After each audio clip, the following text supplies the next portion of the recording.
사랑과 은혜가 충만하신 하나님, 저희에게 주님의 말씀을 선포하시고 저희 모두가 모여 그 말씀을 듣고 순종하게 하셨음을 고백합니다.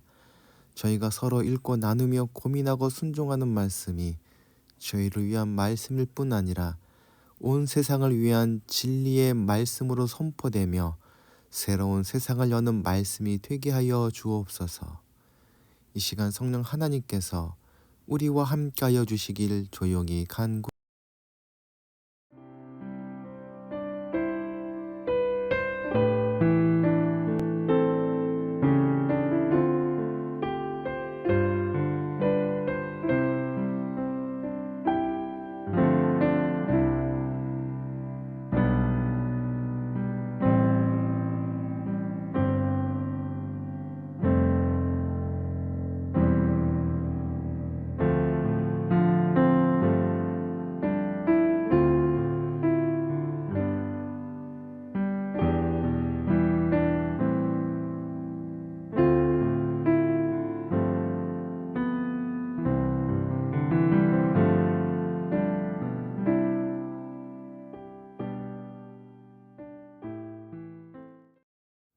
은혜와 사랑이 충만하신 하나님, 만물을 말씀으로 창조하시고 땅에 기초를 놓으시고 영원히 흔들리지 않도록 붙드시는 하나님을 찬양합니다. 진리와 사랑으로 저희를 붙드시고 생명의 말씀으로 진히 인도하시는 하나님 아버지를 예배 가운데 찬양합니다. 자비로우신 하나님, 저희가 모든 죄를 고백하며 회개합니다. 주님을 위해 드리는 것에는 인색하면서도 썩어 없어질 내 육신을 위해서 많은 물질을 아낌없이 사용했음을 고백합니다. 하나님의 이름으로 봉사 한번 하고는 자랑삼아 크게 떠들어대면서 나의 탐욕과 욕심을 위해서는 많은 시간을 사용했음을 고백합니다. 또한 어쩌다가 이웃에게 물질로 작은 도움 한번 준 것에 대해서 큰 소리로 나팔을 불었음을 또한 고백합니다. 부모님께 평소에는 전화 한번 안 하면서 명절을 앞두고 적은 용돈으로 효자인 척 자본심을 느끼는 저희였음을 또한 고백합니다. 사랑의 하나님, 바리새인과 같이 외식하는 믿음으로 만족을 누리며 살았던 저희 어리석음을 불쌍히 여기시고 용서하여 주옵소서. 하나님, 며칠 사이 미세먼지로 고통스러운 날을 보냈습니다. 푸른 하늘이 가려지고 뿌연 먼지가 시야를 가리며 목도 답답하지만 마음은 더욱 답답했음을 고백합니다. 주님이 지으신 이 아름다운 세상, 피조물들과 함께 살아가는 세상을 미세먼지로 더럽힌 것을 회개합니다. 신음하는 피조물과 함께 이 더러워진 세상의 구원과 회복을 기다립니다. 저희가 인간 중심주의를 벗어나 모든 존재를 사랑하고 모든 죽어가는 것들을 사랑할 수 있도록 도와주옵소서. 저희는 모두 한 하나님의 집 식구로 지음 받았으며 가족으로 서로 연결되어 있음을 기억하고 창조 세계를 가꾸고 돌보는데 게으르지 않도록 인도하여 주옵소서. 저희가 자연과 더불어 살아가며 창조주 하나님을 바르게 예배하는 법을 배우기 원하오니 저희에게 겸손한 마음과 실천할 수 있는 용기를 주옵소서. 시간의 매듭을 지어주시는 주님께 기도하오니 설 명절을 맞아 감사한 일들을 생각하게 하여 주옵소서. 분주하게 흘러가는 시간의 매듭을 지어주시고 잠시 일상을 멈추고 삶의 자리를 돌아보며 가족, 이웃들과 기쁨과 행복을 나누게 하시니 감사드립니다. 명절 연휴가 쉼을 누리고 베푸시는 총을 세워보는 소중한 시간들 되게 하여 주옵소서. 명절이 오히려 고통이 되는 이들이 없도록 도와주옵소서. 가까운 사이일수록 서로를 배려하고 존중하며 작은 수고도 서로 먼저 하는 평등하고 평화로운 명절 되게 하여 주옵소서. 모두의 편안한 연휴를 위해 쉬지 못하고 일해야 하는 이들의 수고를 기억하게 하시고 이주 노동자와 독거노인 등 명절이 서러운 이들을 돌아보며 사랑을 나누게 하여 주옵소서. 주님만 바라보는 이행 공동체를 또한 기억하여 주옵소서. 주님밖에 길이 없음을 고백하는 이행 공동체 식구들을 불쌍히 여겨 주옵소서. 예배 가운데 나눈 말씀이 세상을 이길 힘이 되게 하시고 간절한 기도를 통해 복의 길이 열리며 학업을 감당한 지혜를 더하여 주옵소서. 세워주신 거룩한 빛 등대교회도 든든히 세워주시사 어두워져가는 세상 가운데 생명의 길로 빛을 비추는 아름다운 신앙 공동체로 세워져 가게 하여 주옵소서. 주호군의 건강도 회복시켜 주시사 하나님의 아름다운 사람으로 장성할 수 있도록 주님 인도하여 주시옵소서. 주님이 세워주신 문봉 제빵소의 모든 영업 가운데 함께하여 주시옵소서. 세상의 방법이 아니라 하나님의 길과 방법을 따라 경영할 때에 하늘의 생명과 은혜를 나누는 기업이 됨을 모든 사람들에게 보이게 하여 주시옵소서. 우리 구주 되신 예수 그리스도의 이름으로 기도하옵나이다. 아멘.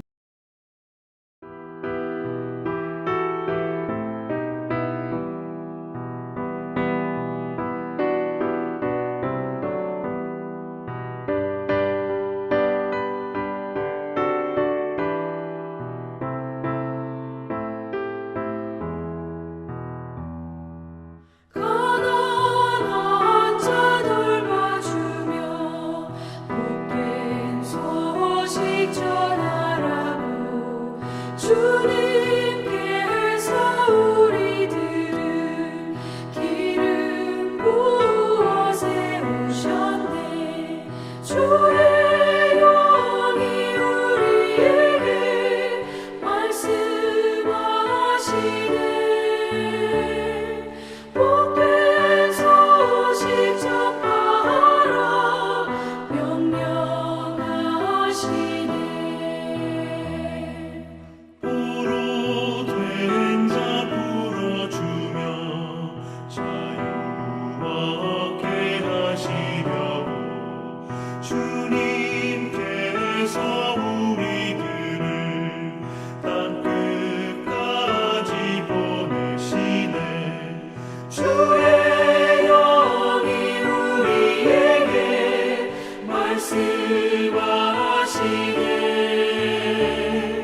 땅끝까지 전파하라 명령하시네.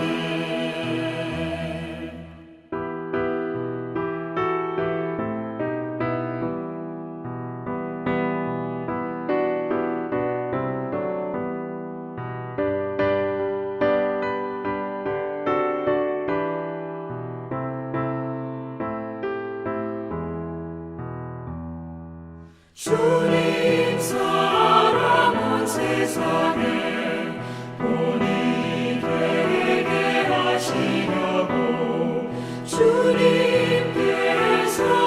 우리들을 친구처럼 사랑하네. 주의 영이 우리에게 말씀하시네. 내 이웃을 사랑하라 명령하시네.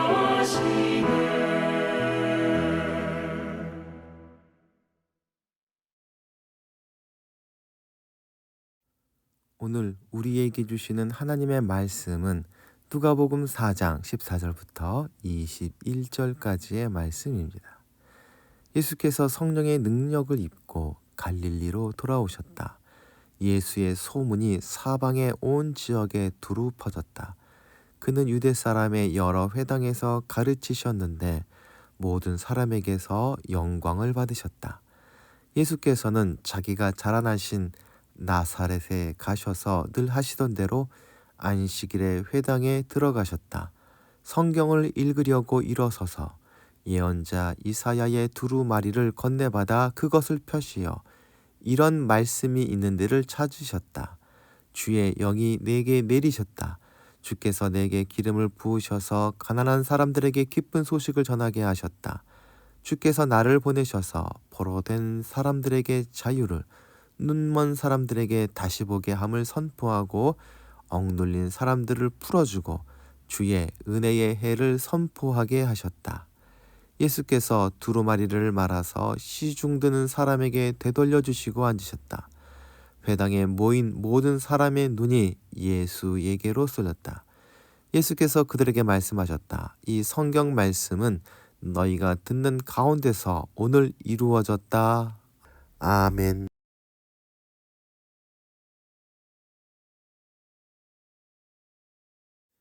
입춘이 일주일 정도 앞으로 다가왔습니다.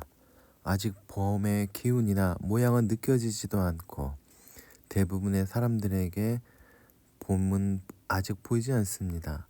그런데 국문학자 고 양주동 박사님에 따르면 겨우내 땅 밑에 갇혀 살던 만물이 날씨가 풀리고 얼음이 녹으면 머리를 들고 대지로 나와 세상을 다시 본다고 해서 봄으로 불렀다 합니다.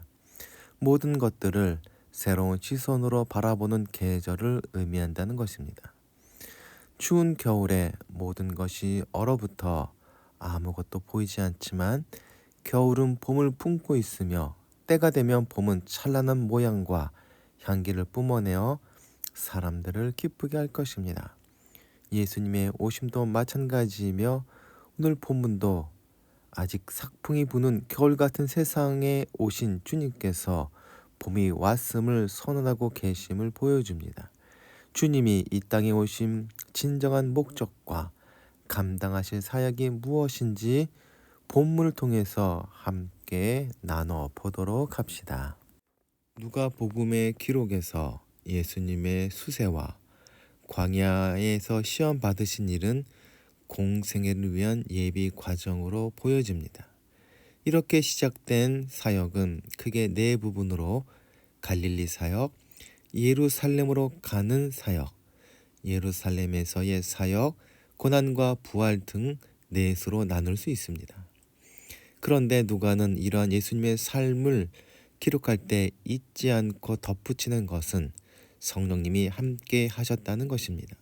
세례를 받으실 때 예수님께 성령이 강림하였고 예수님께서는 성령님에 이끌려 광야에서 40일 동안 시험을 받은 후 예수님이 갈릴리로 되돌아오시는 것조차 성령의 능력으로 행해진 것이라 말해주고 있습니다.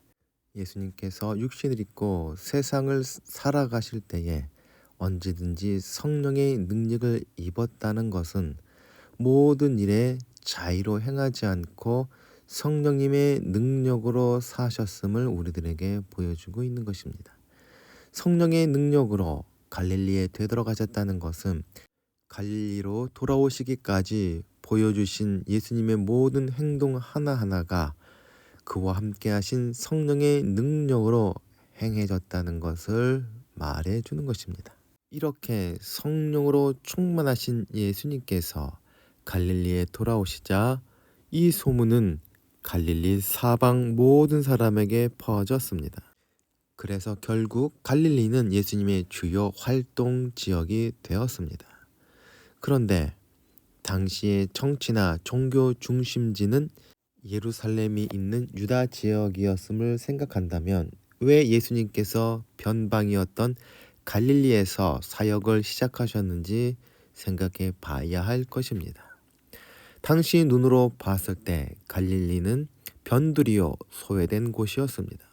이 지역은 이스라엘 역사에서 늘 변방이었습니다. 강력한 외세에 노출된 곳이었으므로 이곳은 유대인들에게 가능하면 피하고 싶은 지역이었습니다. 그런데 이곳에 대한 하나님의 약속이 있었습니다. 옛적에 이사야 선지자는 오실 메시아를 통하여 비추어질 빛에 대하여 예언할 때 스불론 땅과 납달리 땅과 요단강 저편 해변길과 이방의 갈릴리의 빛이 비추일 것이라 말하였습니다. 즉 주님의 사역은 하나님의 약속의 완성이었던 것입니다. 예수님께서는 갈릴리를 무대로 자신의 공생의 사역을 시작하셨으며 주로 갈릴리 여러 회당에서 가르치시는 방식으로 사역하셨다 알려집니다. 마태, 마가 복음은 예수님의 첫 사역지가 갈릴리 해변 가버나움이었다 소개합니다. 갈릴리 지역의 큰 마을들은 갈릴리 해변에 접한 고라신, 게네사렛, 베세다, 막달라 등의 도시였고 예수님께서는 이 지역들을 중심으로 활동하셨던 것으로 보입니다. 예수님의 고향으로 알려진 나사렛은 갈릴리 남서쪽 산지에 자리 잡은 작은 마을입니다. 추정기는 갈릴리 해변의 세포리스, 티베리아스 등의 도시가 들어서던 어느 시기에 예수님의 가족은 나사렛을 떠나 해변 동네, 아마도 가버나움으로 이주한 것으로 보입니다. 예수님의 사역 무대인 갈릴리는 주로 해변 주요 동네들이었고 한번 예수님께서는 고향 나사렛에 방문하신 적이 있다 복음서는 전합니다. 나사렛 방문 시기에 관하여 마태, 마가 복음은 예수님 사역 중반쯤으로 그 시기를 잡는 반면 누가는 사역을 시작하실 때 방문하였다고 기록합니다. 나사렛에 방문한 예수님은 자신의 모든 사역이 어떤 성격을 띠었는지 보여주십니다. 그것은 바로 하나님의 예언과 그 성취라는 것입니다. 이제 누가가 전하는 공생애의 첫 사역을 따라가면서 그 의미를 깊이 생각하고 나누도록 합시다. 예수님 당시 사람들은 예수님을 랍비, 즉 율법을 가르치는 선생으로 여겼습니다. 당시에는 유랑 랍비들이 많았는데 예수님도 그런 사람들 중 하나라 여겼던 것 같습니다. 랍비들은 회당에서 가르칠 수 있는 자격이 있었습니다. 예수님도 회당에서 자주 말씀을 전하셨습니다. 예수님은 안식일을 맞아 늘 하시던 대로 회당에 들어가셨다 합니다. 회당에서 예배는 다음과 같이 진행됩니다. 사람들은 회당에 들어가면 먼저 개인적 기도를 드리고 다음에는 쉐마를 공동으로 고백하고 유대인들의 기도문을 따라 기도를 드립니다. 이어서 성서 일과에 따라서 성경을 읽습니다. 성경은 주로 오경을 가리킵니다. 시간이 지난 뒤에 선지서도 성서 일과에 포함되었다 합니다. 성경은 여러 사람이 돌아가면서 있습니다. 성경 읽기가 끝나면 다시 기도를 드리고 이어서 랍비와 같은 사람들이 설교를 합니다. 그리고 마지막으로 카디시라는 기도문을 함께 외웠다고 합니다. 회당 예배의 순서를 따라 예수님께서 읽은 말씀은 이사야의 예언이었습니다. 주의 영이 내게 내리셨다. 주께서 내게 기름을 부으셔서 가난한 사람들에게 기쁜 소식을 전하게 하셨다. 주께서 나를 보내셔서 포로된 사람들에게 자유를, 눈먼 사람들에게 다시 보게 함을 선포하고 억눌린 사람들을 풀어주고 주의 은혜의 해를 선포하게 하셨다. 예수님께서 세례 받으실 때 성령님이 임하셨습니다. 성령님께서 임함을 기름 부음으로 바꾸어 생각해 볼 수 있는데 예수님께서는 자신이 기름 부음을 받은 존재라 밝힙니다. 예수님께서는 자신을 사명받은 자로 소개하고 계신 것입니다. 그리고 예수님의 사명은 한마디로 가난한 자에게 기쁜 소식을 전하는 것입니다. 그런데 예수님의 복음은 가난한 자에게만 전해진다는 뜻일까요? 아니면 예수님의 복음은 가난한 사람에게만 기쁜 소식이 된다는 뜻일까요? 만약에 그렇다면 예수님의 복음이 온 세상과 모든 사람을 위한 기쁜 소식이라는 의미는 사라지고 말 것입니다. 분명 가난한 자는 경제적 약자를 의미합니다. 하지만 가난을 물질적 기준으로 정의하는 방식은 어디까지나 현대의 자본주의 시대의 습관일 뿐입니다. 고대 지중해 문화권에서 가난한 이들이란 태생, 가문, 교육, 종교, 직업, 도덕 등 여러 상태에서 빈곤한 이들을 지칭했습니다. 물론 경제적 상황도 고려되었지만 그것은 여러 요인 중 하나였을 뿐입니다. 가난한 자를 세밀하게 설명하자면 경계 밖에 있는 자로 설명할 수 있습니다. 한 사회나 집단에 속하지 못하는 사람인 셈입니다. 성서의 언어로 말하면 하나님 나라에 속하지 못하는 사람, 하나님의 은혜에 참여하지 못하는 사람이란 것입니다. 하나님 나라에 속하지 못한 사람인 가난한 자에게 어떤 말이 기쁨이 될 수 있는 복음이겠습니까? 그것은 바로 너는 하나님의 백성이요 하나님의 은혜를 받은 자라는 선언일 것입니다. 예수님께서 전하신 복음은 바로 이 선언입니다. 즉 세리와 창기 혹은 이방인처럼 하나님 나라 밖으로 밀려난 이들에게 너희는 하나님의 백성, 하나님의 자녀라는 선언이 예수님의 복음인 것입니다. 이어서 그 복음이 구체적으로 어떤 것인지 설명됩니다.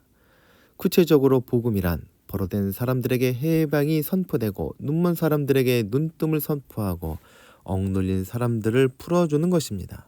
그런데 우리가 주목해야 할 것은 자신이 어떤 처지에 있는지 깨닫지 못하는 사람에게 이 복음은 의미가 없습니다. 즉 자신이 가난하거나 포로이거나 눈멀었거나 묶였다는 사실을 깨닫지 못하고 또 부정하는 자들에게 이 복음은 소용이 없습니다. 배가 부른 사람에게 음식이 기쁨이 되지 못하는 것처럼 자신이 처한 상황이나 환경을 깨닫지 못하는 사람이라면 예수님께서 전하신 복음은 그들에게 기쁜 소식이 될 수 없습니다. 물질 문명이 발달한 현대 사회 속에서 탐욕과 욕심에 사로잡힌 현대인들에게 예수님께서 전하신 복음은 아무런 흥미도 없고 그들에게 가치 없는 소리로 들릴 뿐입니다. 또한 복음은 결코 추상적이지 않습니다. 복음은 포로된 자들에게 해방을, 눈먼 사람들에게 다시 보게 하는 것을, 묶인 자들에게 풀려남을 줍니다. 주님의 복음은 영적인 복음을 넘어 우리의 삶의 모든 자리에서의 구원을 의미합니다. 복음은 인간이 처한 상황이나 고난에 대해서 정확하게 반응합니다. 물에 빠져 죽어가는 사람에게 식사를 제공하는 것은 아무 의미가 없듯이 사람이 고통받는 그 현장에서 영적 구원을 운운하는 것은 복음이 아닙니다. 그래서 적지 않은 교회들이 이야기하고 있는 것이 공적 신앙이라는 것입니다. 교회가 속한 국가나 사회의 여러 문제들에서 관심을 갖고 해결하기 위해서 노력하는 자세, 그것이 바로 공적 신앙입니다. 영적이라는 말이 현실의 고통과 신음을 회피하고 외면하는 그러한 구실이 되어서는 안 되며, 진정한 영적이라는 말은 그 아픔과 눈물의 자리에 뛰어들어 변화를 이루어낼 수 있는 내적인 힘을 의미하는 것입니다. 그리고 그 복음이 어떤 것인지를 예수님께서는 공생의 기간 내내 우리들에게 보여주셨습니다. 예수님께서 선포하신 이사야의 예언은 바로 하나님의 구원을 의미하는 것입니다. 성경에 기록된 말씀들이 공허한 말장난이나 그림의 떡 같은 우리에게 아무 의미 없는 허황된 것이 아님을 주님께서는 공생애를 시작하시기 전에 이미 선언하고 계신 것입니다. 이 선언들은 또한 주의 은혜의 해라는 위대한 약속을 떠올리게 합니다. 여기서 해라는 명사는 1년을 뜻하기보다 시대, 때라는 의미를 지닙니다. 주님의 은혜가 실현되는 때란 바로 희년입니다. 희년이 되면 종들을 풀어주고 빚을 탕감하고 빚 때문에 빼앗겼던 땅과 재산을 원래 주인에게 돌려주어야 했습니다. 성경에 기록된 이 위대하고 혁명적인 제도는 이스라엘 역사상 실제로 지켜졌다는 증거는 없습니다. 그런데 주님은 이 은혜의 해를 이루기 위해서 자기가 왔고 또 이루어졌다 선포하십니다.